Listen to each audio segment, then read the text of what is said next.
Hey you guys, it's Nicole and welcome back to my channel. In today's video, I'm going to give you an update on my orchids for the month of October. So I'm going to show you what I've got in bloom. And before jumping right in, I just wanted to show you how the city's looking. So I'm in Fort Tryon Park and the leaves are starting to change color. The temperatures are starting to cool down. It's already in the 50s and 40s in New York City. So things are starting to cool down and some of my cattleyas are starting to bud up. But in the meantime, I have a couple of blooms to show you and we can jump right in. So the first orchid that I have in bloom is the Brassolaleocattleya Pauella spots. And this is a cross between the Brassolaleia Richard Mueller crossed with the Brassolaleocattleya Sunspots Sunspots. Now this is the second time that this orchid is in bloom for me. I got this from Sunset Valley Orchids last spring, so I was happy to see it bloom twice so quickly. I really like this one because it opens sort of like a greenish yellow. And then when it starts fading, it gets very, very bright yellow. And it's got some very beautiful, subtle spots that you can see here. And it's got a very pretty lip from the Richard Mueller with lots of spotted red in it. Now this orchid's very, very fragrant. It's very pleasant. I'd say it's sort of like a standard Cattleya fragrance. Kind of floral, but very perfumey, and we have a new growth coming in that I also hope blooms as well. This is a tight grower and the bloom is absolutely gorgeous, and this is one of my favorites at this point. And here's a close-up of the flower. Next up, we have the Dendrobium Pink Sparkle. This was gifted to me by Michael McCarthy, and this is such a pretty one. I really like it. So this is a smaller Dendrobium orchid. It's got a very tight growth pattern, which is great for growing indoors.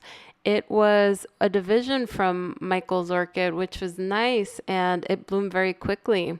So this one is called Pink Sparkle, and it's called that way because it sort of shimmers in the light. I'll show you a picture in a bit where you could sort of see the shimmering action, but it's very pretty. It's not fragrant, but I'm finding that the blooms last very long. It's growing very well in semi-hydroponics, and I really like it. Now let me see if I could show you the shimmering petals through here. It's sort of tough. You can't really see it, but I'm going to try to put up a picture so you could see the shimmer action going, hence the name Pink Sparkle. But this is a cutie, and it's also working on a second spike at this point, and it has a couple of other growths. So this will be interesting to see in a couple of months once it's older. You can see the little sparkles here. This is a very, very nice looking dendrobium. Next up, we've got the Bulbophylum Lasiochilum, and this Bulbophylum is the first one to bloom for me. It's got a very unusual looking flower. This was a gift from my friend Ray, and I was told that it would smell like strawberries. When I got back from the orchid show, this orchid was open and I was so excited to see it. Now it had two different blooms, but as you could see from the top, one of them blasted. But this is very, very adorable. I'll say it does smell like a cross between strawberries and blueberries, which is really nice for a bulbophyllum. A lot of them smell like rotting meat, which is not ideal, but this one is really nice. I was waiting for it to bloom before I repotted it. Now these guys like loads of moisture, so I'm probably going to try to get its roots down and put it in a different setup. But let me take you closer to the very beautiful blooms. So this one is just, it's so unusual. It's so nice. And you could see sort of like a hairy lip as well. Let me take you a little bit closer. I hope this photo that I'm about to put up is going to do this orchid justice. It is adorable. Next up, we have the Phalaenopsis Amboinensis, and this is the second time that this orchid blooms for me. Now, if you guys have seen my species spotlight video on this, I'm not a big fan of the fragrance. It sort of smells like a plastic, like a rubbery burnt kind of smell, so I'm not a huge fan, but I really like the blooms. Now this time around, it pushed out a new spike and it's working on a third spike. I will also say that a couple of days later, I noticed that it started working on a fourth spike. So when this continues to bloom, I think we're going to have a really nice show. Last year, it gave me 2 flowers in its first time blooming.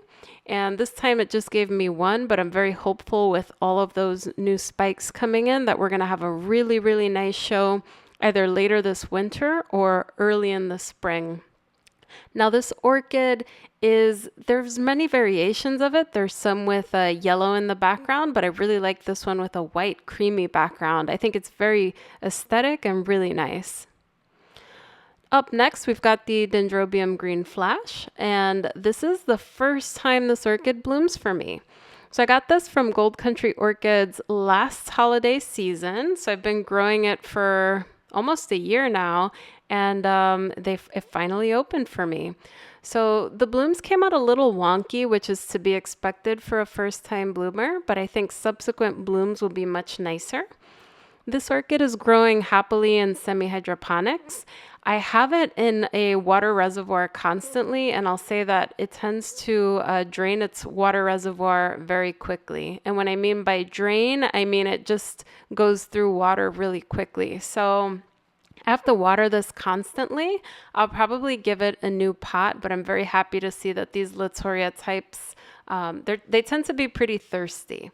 This orchid doesn't have any detectable fragrance, and you'll see some spots on the leaves, and that's due to me spraying for spider mites and putting it under lights a little too quickly, so I'll be careful next time. Next up, we've got the Dendrobium Jonathan's Glory Dark Joy, and I'm so happy to see this orchid bloom.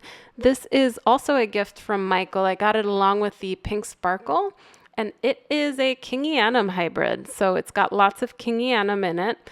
This orchid is nice and small, very compact, very tight growth pattern, so it's a really good option if you're growing indoors. And it's very fragrant. So this orchid smells like your typical Miltoniopsis. It's very, very rosy. It's quite strong. You can sort of smell it, and you don't have to put your nose right up in it. It's very pretty. It doesn't look like your typical Dendrobium, which is the typical Phalaenopsis Denphals that you see. So it looks a little bit different. It is a little bit smaller. And what I really like about it is that it's capable of blooming from the same cane. So if you could see that cane right there, this one has bloomed a couple of times already. So as this orchid matures, you're just going to constantly get more blooms. So that is it for the month of October. So not too much in bloom this time, but I've started opening my window in the grow space, and I noticed that all of my Phalaenopsis orchids have started spiking. I have a couple of Dendrobiums that are also spiking that I haven't seen yet. And my cattleyas are full of sheaths, and I have no doubt that we're going to have extra buds coming soon. So I look forward to that, especially the orchids that I haven't seen bloom yet. And with the cooling temps, I do tend to have lots of blooms. So complex fall season is coming, and I think the cattleyas are just starting to wake up as well. So I will keep you guys posted.